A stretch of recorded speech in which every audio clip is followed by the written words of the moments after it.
Hello ဒီနေ့ကတော့ PR gift လေး unboxing လုပ်ပြမှာဖြစ်ပါတယ်ဒီကောင်လေးကတော့ Haliha ကနေပို့ထားတယ်ဒီဟာလေးကတော့ Samsung ဖုန်းလေးကနေပြီးပို့ထားတာဖြစ်ပါတယ်ဆိုတော့ကြည့်လိုက်ရအောင်ဆိုတော့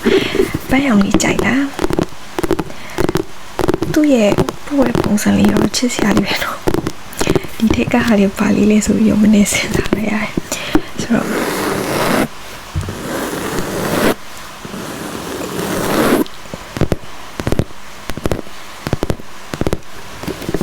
ကြည့်အောင်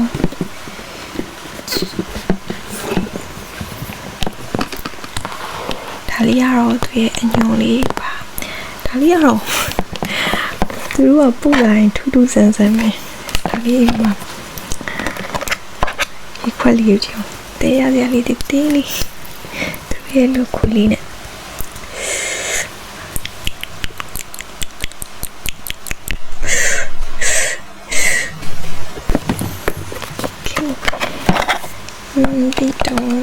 ဒီဟာလေးပို့ပြရနှစ်ဘူးပေါ့နော်ဒီဟာလေးနှစ်ဘူးပါတယ်ပြီးတော့အဲ့ဒါလေးကိုသုံးဖို့အတွက်ကော်တိုပတ်လေးလည်းပါတယ်ချစ်စရာလေးကြည့်အောင်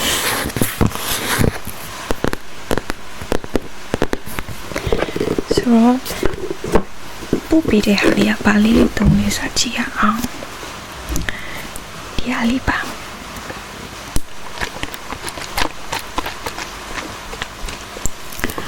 ဒီကောင်လေးကသူဘယ်လိုသုံးလို့ရလဲဆိုလို့ရှိရင်မိတ်ကပ်ဖြစ်စီအနေနဲ့လည်းသုံးလို့ရတယ်လို့ညဘက်မျက်နှာတစ်တန်းစင်ပြည့်အချိန်သုံးပြီးတဲ့ခါကျရင်လည်းအညစ်အကြေးတွေမကြမ်းစီပဲနဲ့တာယူစုဖြစ်တည်ရင်စီပါတယ်ကော်တုံပတ်လေးတွေထည့်ပြီးသုံးပြီးပဲပေါ့နော်လက်ဆောင်လေးပို့ပေးရကျေးဇူးအများကြီးတင်ပါတယ်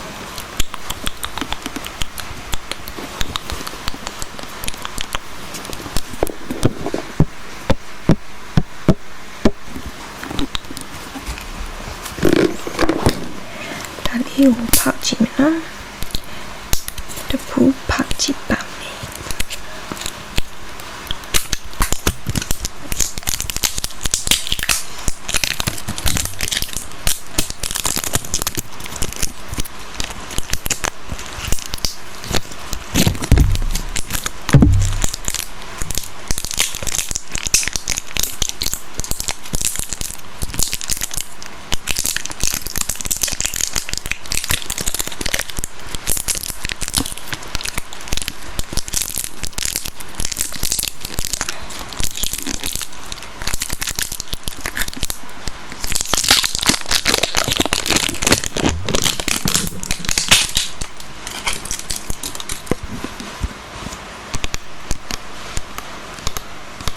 ဒါလေးကိုတော့ဘူးလား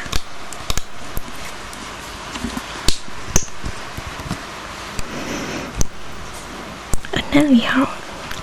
ချိုးချင်တယ်လေးပဲပြီးတော့အခုကအလုံးညဘက်မျက်နှာတန်းစင်ပြည့်အချိန်ဆိုတော့ဒီကောင်လေးကိုသုံးပြီးမယ်နော်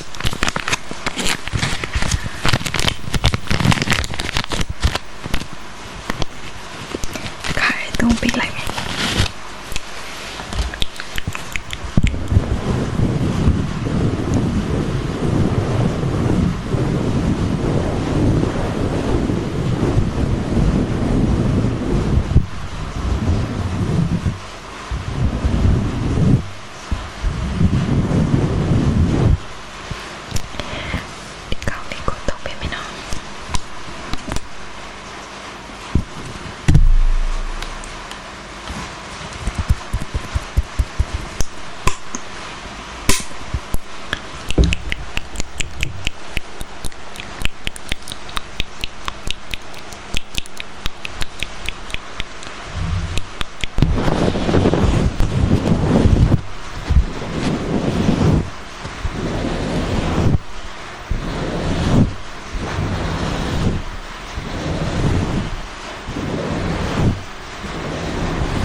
လေးလည်းသုံးကြည့်မယ်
ဆန်ပါဖုန်းလေးကိုဆန်မယ်နော်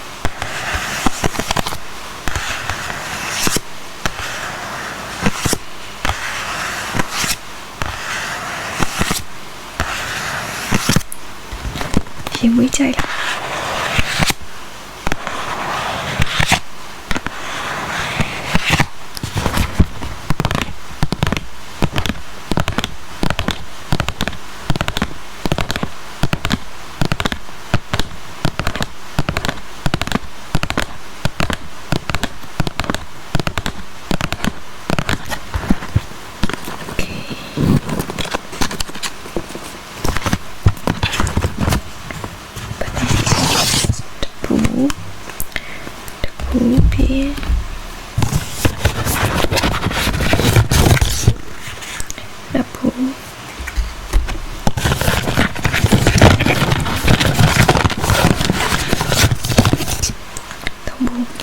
လိုက်ချင်တယ်အားကြအေး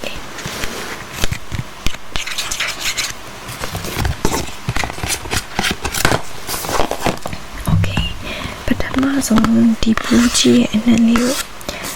ဝေးကြည့်မယ်ဘယ်လိုအနံလေးလဲဆိုတာသူကမြန်မာစာညိုးလေးလည်းပါတယ်တော့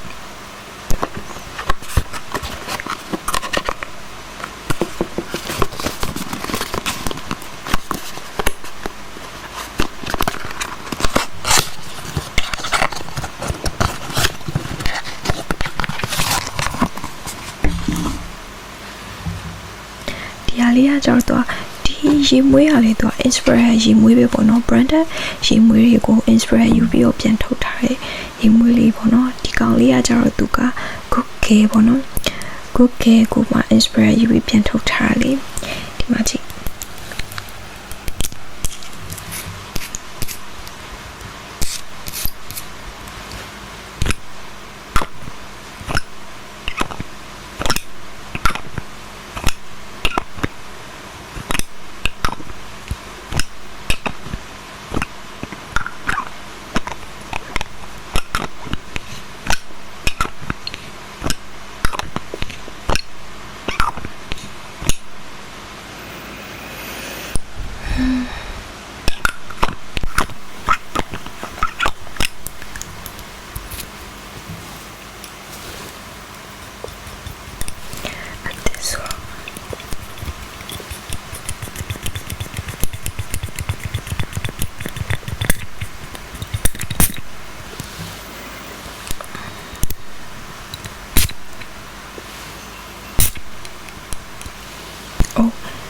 ချင်းကပ်လိုက်တဲ့အချိန်မှာ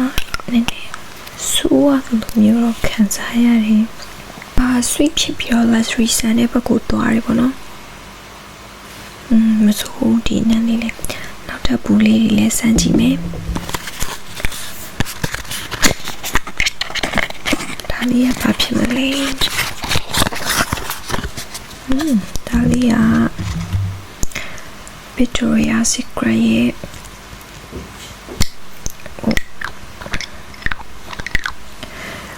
Victoria Secret ရဲ့ဘုံရှယ်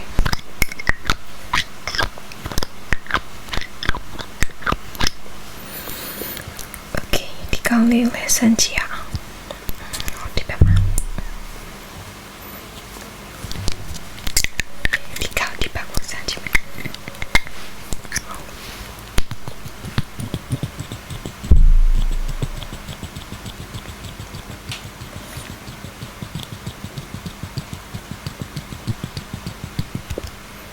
？OK。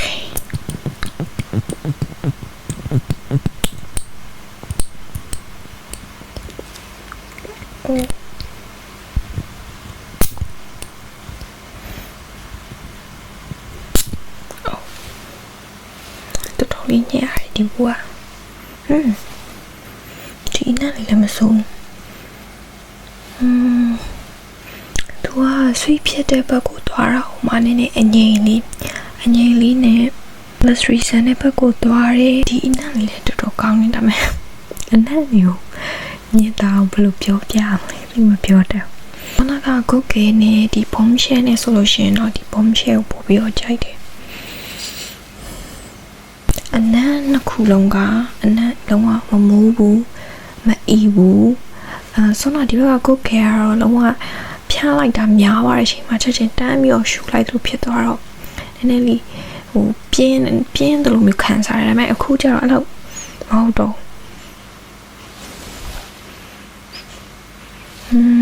ဒီနှစ်ခုတွေမှာဆိုလို့ရှိရင်ဒီဘက်ကဘုံရှဲလေးကကျတော့ပိုပြီးတော့ဆွေးဖြစ်ပြီးတော့အဲ့လိုမျိုး cute ဖြစ်တဲ့ဘက်ကိုပို့သွားတယ်လို့ခံစားရတယ်အငြိမ်လေးပုံတော့အဲ့လိုမျိုးလေးမိန်းသားဆန်းတဲ့ဘက်ကိုပို့သွားတယ်ဒီဘက်ကကျတော့လုံးဝဘယ်လိုပြောရမလဲဆဲအထက်မမာရီလုံးဝမိမကောင်းလေးကိုခဲဆိုတဲ့အတိုင်းပဲအဲ့လိုဘိုက်မျိုးရစီတယ်ပေါ့နော်ဆိုတော့နောက်ထပ်တစ်ခုကိုစမ်းကြည့်ကြအောင် Okay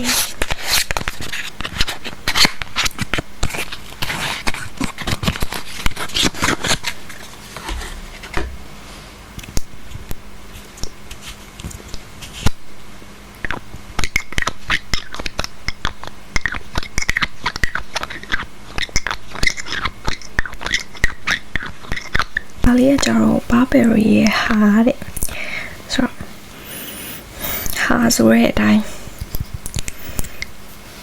ဟာဆိုတဲ့ခံစားချက်လေးရမယ်နဲ့တူတယ်ဆိုတော့လက်နှစ်ဖက်လုံးကလေးဆန်းလာပြည့်နေပြီဆိုတော့ okay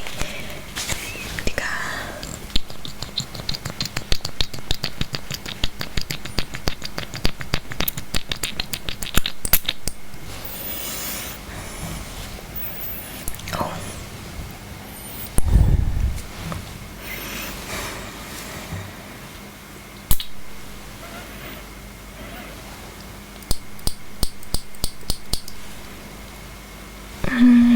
ဒီဘက်ကနေနေဆိုတော့ဆန်းတော့လေနည်းနည်းအနံ့ရောလို့ဖြစ်နေတယ်အော်သူကဟာဆိုတဲ့အတိုင်းပဲလုံးဝမိန်းကလေးတယောက်အနေနဲ့ဆွတ်ထားမယ်ဆိုလို့ရှိရင်သူ့ရဲ့နာမည်ဟာဆိုတဲ့အတိုင်းပဲဒီရနက်ကငါကောင်မလေးစီရပဲရှားတဲ့ရနက်ငါကောင်မလေးတယောက်တည်းစီကနေပဲရနိုင်တယ်ရနက်မျိုးဆိုရဲဘိုက်မျိုးပေးနိုင်တဲ့ရနက်လို့ပြောလို့ရတယ်အနက်သုံးခုလုံးကလုံးဝမမိုးဘူးမအီဘူးမဆူးဘူးတောင်းမျိုးတွေမှာပဲဟာအကြိုက်ဆုံးလေဆိုရင်တော့ဘုံရှဲကိုတော့အကြိုက်ဆုံးပဲ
ပြီးအကက်လေးပို့ပြီးတာကျေးဇူးအများကြီးတင်ပါတယ်